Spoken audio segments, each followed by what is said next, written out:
श्री सद्गुरु महाराज की जय। महर्षि संत सेवी प्रवचन पीयूष से। गुरु ईश्वर का रूप है।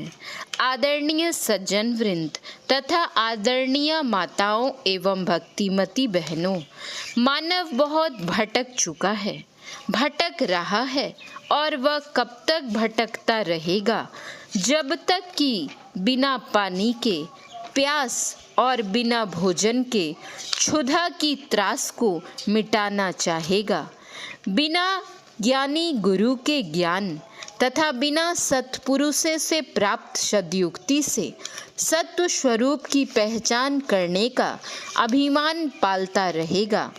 वर्षा होती है, प्रायः होती ही रहती है, किंतु स्वाति की बूंद कभी कभी गिरती है।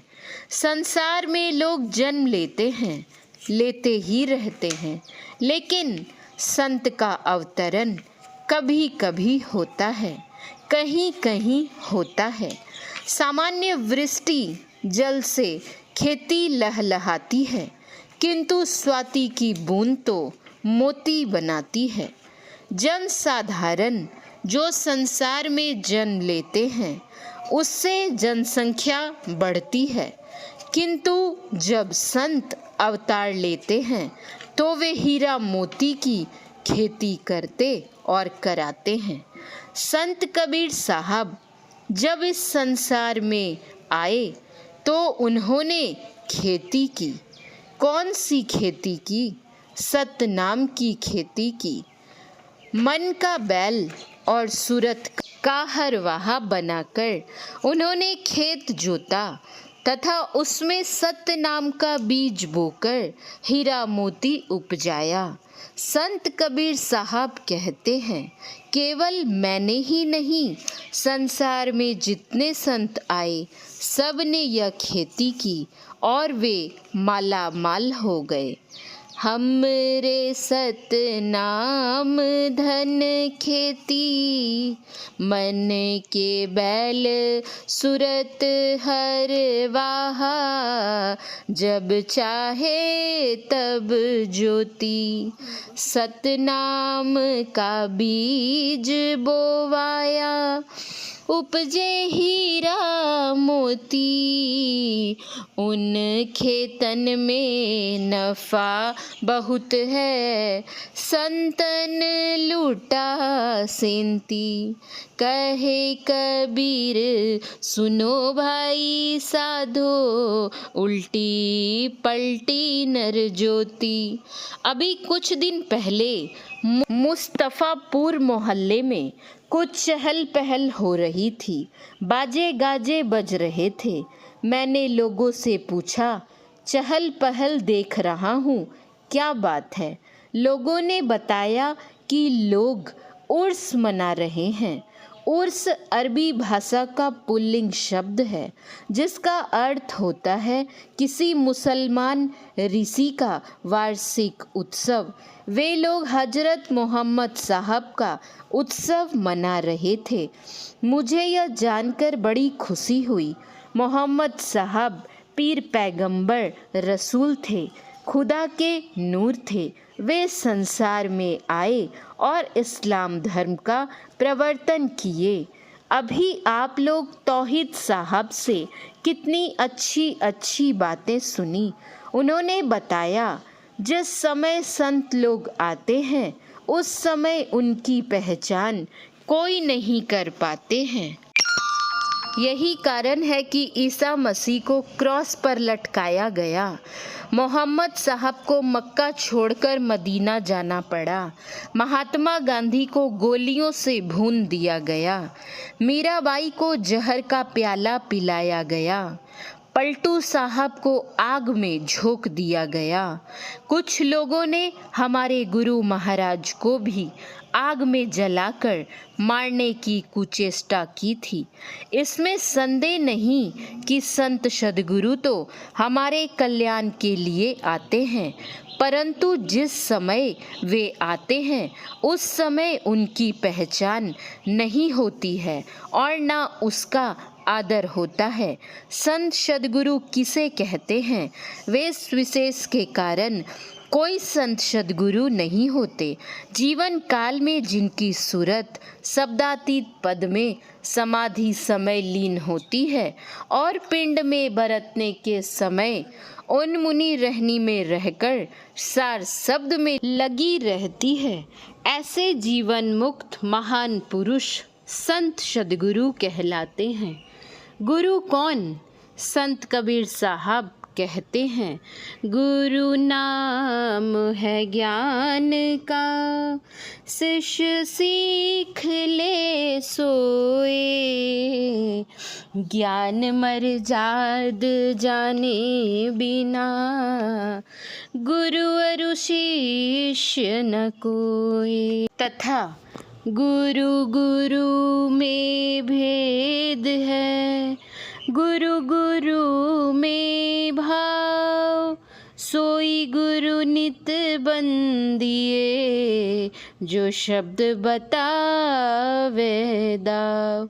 जो शब्द का दाव बतलाते हैं वे होते हैं आध्यात्मिक गुरु।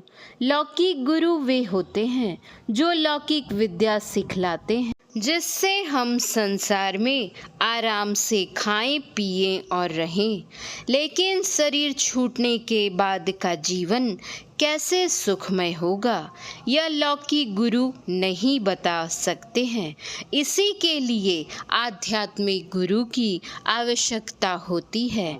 जिस तरह चुंबक सलाका सदा उत्तर की ओर इंगित करती है, उसी तरह सच्चे सद्गुरु सदा ऊपर अर्थात परमात्मा की ओर निर्देश करते हैं।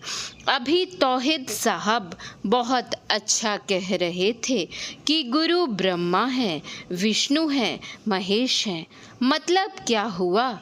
ब्रह्मा का काम है सृष्टि करना, विष्णु का काम है पालन करना और महेश का काम है संहार करना। अर्थात जो संत सद्गुरु होते हैं वे अपने शिष्य के अंदर ज्ञान का सृजन करते हैं। यह ब्रह्मा का काम हुआ। शिष्य के अंदर जिस ज्ञान का सृजन करते हैं उसे बढ़ाकर वे पूर्ण भी करते हैं।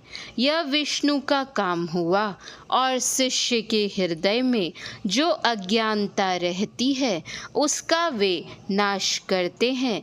यह काम महेश का हुआ। गुरु कल्प वृक्ष होते हैं।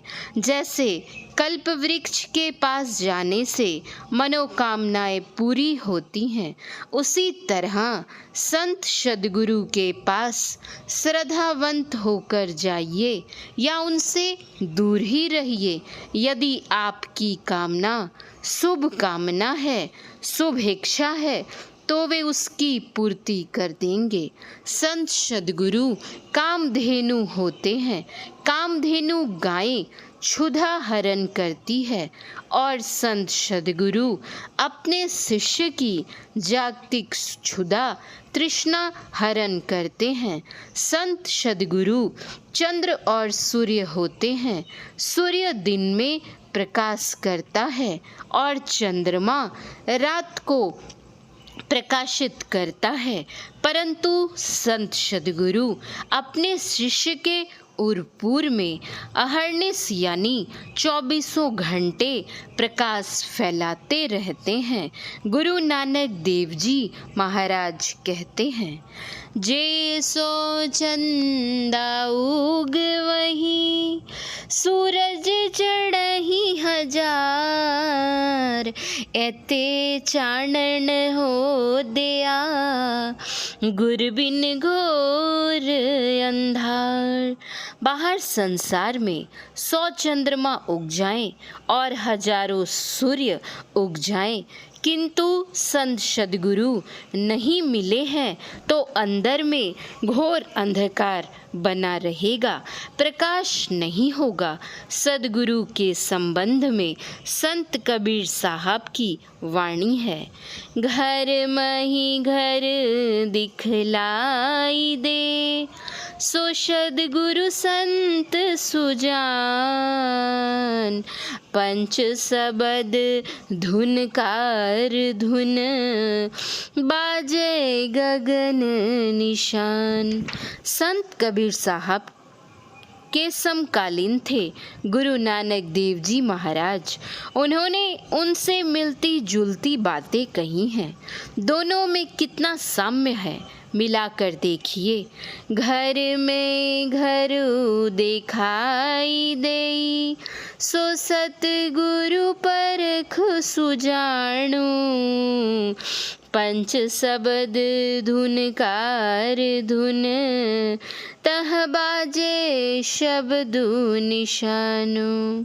अर्थात गुरु उनको कहते हैं जो घर में घर दिखला दे। हमारे यहाँ 2 मंजिल, 4 मंजिल, 10 मंजिल आदि के मकान होते हैं। न्यूयॉर्क में 100 मंजिल के मकान होते हैं, ऐसा सुना जाता है। लेकिन घर में घर दिखलाई दे, यह क्या बात हुई? संत कबीर साहब घर के प्रकार बतलाते हैं। काहा मड़ावे मेड़िया, लंबी भीत उसार। घर तो 3.5 हाथ, घना तो 4.25। एक प्रकार का घर तो यह हुआ। अब दूसरे प्रकार के घर के बारे में कहते हैं। अवधू भूले को घर लावे, सो जन हमको भावे। पुनः तीसरी तरह के घर की बात भी आती है। वाह घर की सुधि कोई न बतावे, जा घर से जीव आया रे। अब हम आगे बढ़ें और गुरु नानक देव की वाणी पढ़ें। सब किछु घर में बाहर नाही, बाहर टोले सो भरम भुलाही। गुरु प्रसादि जिन अंतर पाया, सो अंतर बाहर सोहेला जियो। श्री सद्गुरु महाराज की जय। महर्षि संत सेवी परमहंस जी महाराज का यह प्रवचन दिनांक 16/7/2000 ईस्वी को गुरु पूर्णिमा के अवसर पर महर्षि में ही आश्रम कुप्पा घाट भागलपुर में हुआ था। शांति संदेश अक्टूबर 2000 ईस्वी। महर्षि संत सेवी परमहंस जी महाराज के प्रवचन का कुछ अंश पढ़ा गया है। श्री सद्गुरु महाराज की जय। श्री सद्गुरु महाराज की जय।